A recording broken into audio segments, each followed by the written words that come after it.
여러분 안녕하세요, 롱장입니다. 정규 강의 1주차가 업로드가 끝났을 거고요. 그리고 정규 강의 접수는 오늘까지입니다. 19일. 그리고 제가 해당 내용 관련돼서 오늘 원래 계획이 돼 있었거든요. 오늘이 이제 한국부동산원 주간 자료 발표일이에요. 근데 제가 지금 확인을 했는데 자료를 같이 못 올리는 점 양해 부탁드려요. 죄송합니다. 그래서 게시글을 올릴까 하는데 이게 여기저기 많이 뜨잖아요. 여기 지금 자료를 보면은 제 지금 손에 자료가 있는데 시간이 지날수록 이것 좀 부탁드리는 거예요. 많은 분들이 언론 때문에 어디가 얼마나 올랐는지에 집중을 하실 거예요. 중요합니다. 이게 안 중요하다는 건 절대 아니에요. 그거 빼먹으면 전 학자가 아니에요, 여러분. 전 돈 벌자고 이 시장에 있는 사람이기 때문에 가격이 안 올라가면은 별 가치가 없어요. 가격이 가만히 있으면은 더 싸게 살 수 있든가, 아니면 그냥 사서 가격이 올라가든가, 아니면 둘 다 하든가, 뭐 하나라도 해야지 차익이 남는 사람이에요. 월세를 받든가. 근데 여기 보시면은 우리가 이거를 잡아내야 되는데 아마 안 다룰 거예요. 매매가가 상승한 지역은요, 전세가가 상승한 지역이랑 이제 거의 일치합니다. 이거 제가 엄청 오랜 시간 동안 똑같이 주장한 거예요. 그리고 제가 22년도 11월인가 12월에 오픈한 앞으로 시장의 흐름, 이거 한국 부동산원이 아니라 저기 KB 시계열 제가 그려가지고 책에도 넣었잖아요. 실제로 22년 말에 제가 오픈한 건데 거기서 뭐라고 말씀드렸냐면, 전세가가 올라가면서 매매가의 멱살을 잡고 끌어올라가야 하는데 많은 분들은 이때 전세가율 타령을 할 거예요. 전세가율이 몇 프로가 넘어야 된다. 근데 전 뭐라고 말씀드렸냐면, 그게 중요한 게 아니라 이미 시장이 망가졌기 때문에 전세입자들의 만기 때 이분들의 선택에 따라서 같이 가느냐 아니면은 같이 안 가느냐, 둘 중에 하나밖에 없다고 말씀을 드렸어요. 즉 앞으로 매매가랑 전세가의 커플링 현상은 더욱더 심해질 거라고 말씀을 드렸고요. 이때 전세 시장에 가장 많은 영향을 주는 게 월세 시장이라고 너무 많이 말씀드려서 죄송할 지경입니다. 그래서 지난 2년간의 시장은 월세가 주인공이었다라고 저는 여기저기서 말씀을 드렸고 박제가 되어 있습니다. 지금 시장의 흐름을 보면요, 전세값만 읽어도 매매가를 읽을 수가 있습니다. 맞아요. 제가 맞았다고 어필하고 있는 거 맞고요, 자랑하고 있는 거 맞습니다. 근데 맞은 건 맞은 겁니다. 지금 시장은 수요가 없어요. 투자 수요가 없단 말이에요. 투자 수요가 뭐 하는 사람들이냐면은 전세 시장과 별로 무관하게 집을 사는 사람들이에요. 올라갈 거니까 사겠다는 거죠. 이 사람들은 실제 들어가 살 게 아니에요. 자기가 소유권만 취득하고 다른 사람이 들어가 살게 할 거란 말이에요. 그러면 매매가는 올리고 전세가는 내리죠. 전세를 공급을 하잖아요. 투자자가 계속 들어가면은 매매가는 올리고 전세가는 내린다는 게 어느 정도의 기본 개념이에요. 물론 그때그때 달라요. 왜냐면 입주 물량이 많거나 전세 수요가 없거나 뭐 대외 경제가 터지거나 변화무쌍하지 않습니까? 근데 지금은 어떠냐면 이분들이 있는 게 아니고요, 2년간의 사람들이 어디가 있었냐를 찾으셔야 한다니까요. 저처럼 2년 반 동안 사람들은요 아파트 매매를 하지 않았어요. 근데 정말 많은 분들이 전 신기했던 게, 제가 그렇게 말씀을 드렸는데 그냥 안 사나 보다, 시장 이제 끝났나 보다. 그럼 이게 이 안에 뭘 인정하는 거냐면, 그동안에 집을 산 사람들은 전부 다 투자 세력이다. 안 올라가니까 안 사네. 봐봐, 이거 집 안 사잖아. 지금 누가 집을 사? 집을 누가 사긴요? 집이 필요한 사람이 사죠, 여러분. 이 너무 당연한 얘기를 하면은 욕을 먹는 세상이 2년간에 펼쳐졌거든요. 그러면 제가 얘기했잖아요. 못 사는 거라고, 안 사는 거라고. 안 사면 다른 거 해야 돼요. 제로섬 게임 기억나시죠? 그 월세 전세로 가 있는데 전세로도 못 갔죠. 여기 가니까 전세 사기고, 저기 가니까 대출이 안 나오고, 전세가는 올랐는데 대출은 올랐고, 이게 뭐 방법이 없잖아요. 그래서 월세로 다 갔단 말이에요. 그 월세가 엄청 올랐잖아요. 그 월세가 엄청 올랐죠. 그럼 이 사람들이 나중에 월세를 택할 수가 없죠. 하는 사람들은 하고요.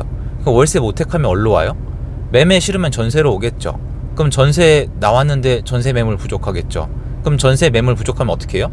매매하겠죠. 또는 전세 매물이 있어도 매매가 올라가면 사겠죠. 아니면 원래 사고 싶었는데 못 샀던 사람들은 뭐 사겠죠. 되게 단순한 거예요. 그럼 이게 월세가가 올라가는 거를 똑바로 해석을 해야 되는데 사람들이 그냥 흘려들은 거란 말이에요.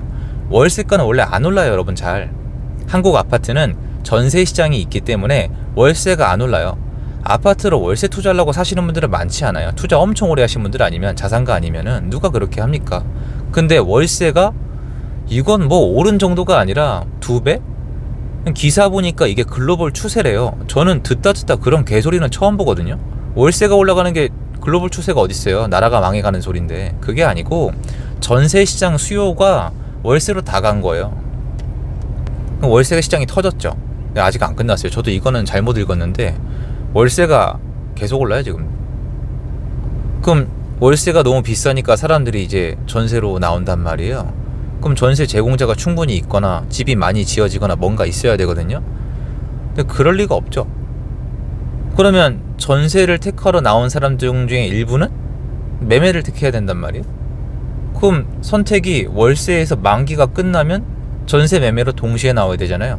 근데 또 제가 여기서 실수했던 게 뭐냐면은 월세로 살고 있다가 이거 아니다 싶어서 나가는 사람들이 있어야 되는데 만기 전에 안 내보내주는 거예요. 임대인도 마찬가지고 임차인도 뭐 좀 애매합니다 나가기가. 그래서 만기 때까지 기다리다가 이 만기가 24년도에 많아요. 쭉이에요 쭉.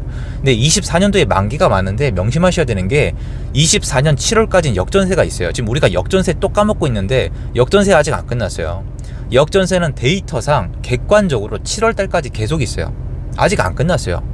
지금 전세가 올라가는 건 역전세를 데이터가 이겨내는 거예요. 그럼 7월달 끝나고 나면은 역전세가 현격히 줄어들면서 전세 난이 생기는데 이때 다행히 둔촌주공 입주가 있어요. 다행인지 아닌지 모르겠지만 사람마다 다르겠죠. 그래서 지금 전세랑 매매랑 같이 움직이는 거예요. 그러니까 이게 수급을 제대로 안 해놓고 시장을 망쳐놓으니까 수요가 한 군데로 쏠리는 거예요. 이 잘 생각해 보십시오. 월세로 수요를 몰리게 하면 어떻게 돼요?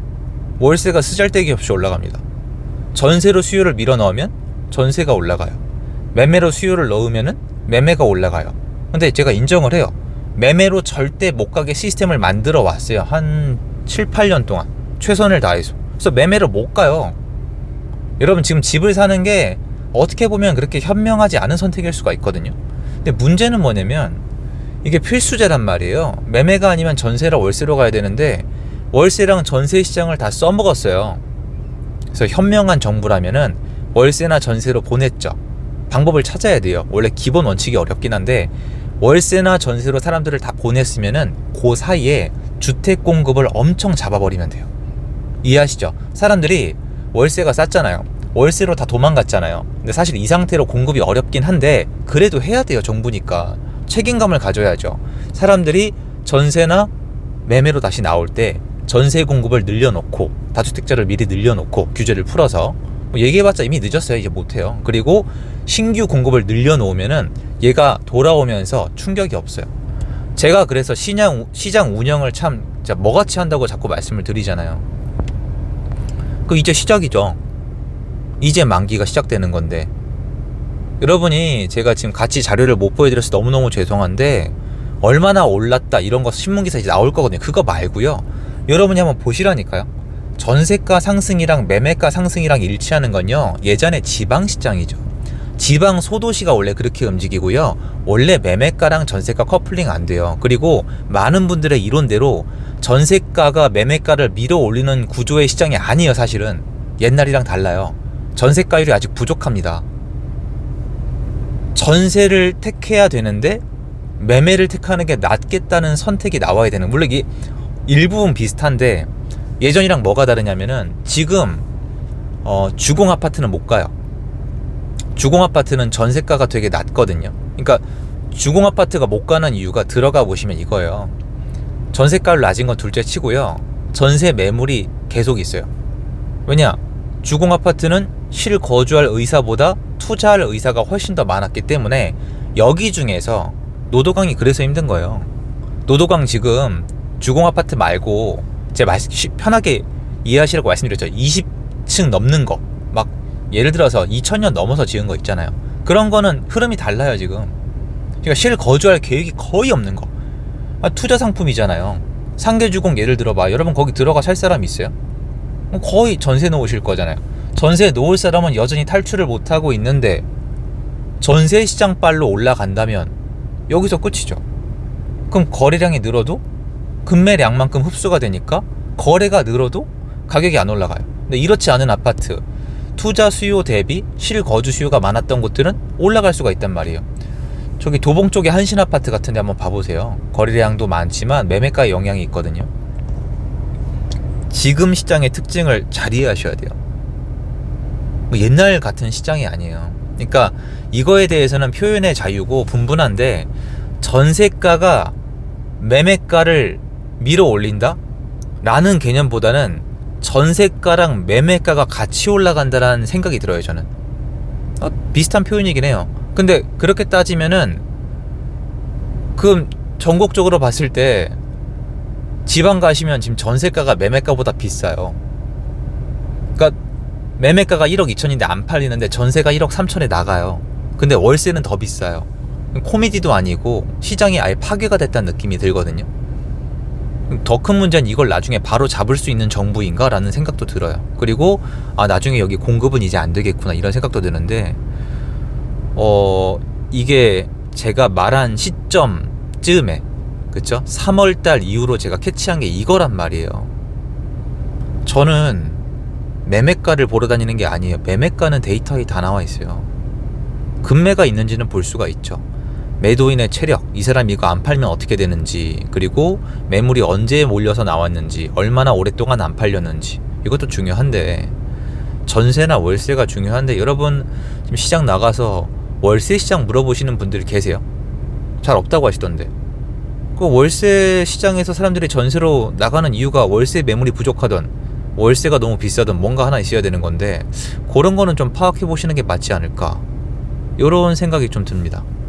그래서 앞으로 시장을 봄에 있어서 제가 했던 얘기 또 하는데, 죄송하게도 잊지 말아주세요. 매매가와 전세가의 커플링. 지금 커플링이 될 원래 상황이 아니잖아요. 전세가율이라는 게 있는데 뭐 사실 높아봤자 얼마나 높은데요. 아직 멀었거든요. 그래서 보시면 23년도에 반등할 때는 전세가가 못 따라가요. 지금 상승도 전세가가 따라간다는 생각보다는 전세가가 먼저 올랐죠. 그럼 이게 약간 이상한 느낌이 드셔야 돼요. 이게 왜 작년이랑 올해랑 이렇게 다르지? 그러면 사고 있는 사람들이 다르다는 거예요. 그래서 작년이 4,000건이었으면 맥시멈이 올해는 훨씬 더 많이 나올 수 있다는 이유가 작년과 같은 수요에 누군가 더 있는 겁니다. 이게 지금 시장에서 이걸 읽어내야만 해요. 왜냐면 다주택자가 없잖아요. 앞으로 집을 누가 살지는 알아야지 가격이 어떻게 될지 유추를 할 거 아니에요. 그럼 시장의 참여자들 중에서 누가 매매를 선택할 건지에 대해서, 그리고 제가 많이 말씀드렸는데 많이들 이제 생각이 다르신 시장의 아파트 시장에서 다주택자 비율이 얼마나 되는가. 많은 분들이 시장에 참여하는 사람이 한 10명이면 한 2명 정도는 다주택자인 줄 아세요. 그러니까 아파트를 여러 채 막 쇼핑하듯이 내가 신문기사에서 본 것처럼 전화통 붙잡고 막 몇십 겹씩 사는, 몇백 이렇게 사는 그런 아파트 투기꾼들이 엄청 많은 줄 아세요. 주변에 다 그런 사람만 보이는 거, 이제 막 신문기사 하도 이제 노출이 되시니까. 그러면 그 사람들이 없으면 시장이 못 간다는 생각이 들죠. 지금 거래량이 지금 평균 거래량 6천 건을 넘어서 더 나올 수 있는 상황인데, 이거는 좀 이상하지 않아요? 물론 7, 8, 9 이게 쭉 가봐야겠지만 뭐 중간중간에 흔들흔들할 수도 있을지 몰라도 이게 더 올라가는 구조거든요. 왜냐면 만기는 계속 나올 거니까. 그래서 이런 부분에 대해서 내가 여태까지 놓친 건 없나, 그리고 왜 전세 시장, 매매 시장이 지금 이런 타이밍에 커플링이 될까. 커플링이 된다는 건 사실 임대차 3법의 영향이 아직 남아있다는 거거든요. 그래서 그런 것들을 정리해서 앞으로의 시장에 대응하시는 게 맞다, 전 라고 생각을 하거든요. 그래서 요거 한국부동산원 자료 목요일날 나오면 한번 브리핑을 해드리려고 했는데, 오늘 지금 도저히 가서 영상을 들어가서 만들 수는 없을 것 같아가지고 이렇게 외부에서 설명을 해드리게 됐습니다. 필요한 분들께는 좀 도움이 되지 않았을까 하는 좀 생각으로 만들어 봤어요. 도움됐으면 좋겠고요. 좋은 하루 되십시오. 감사합니다.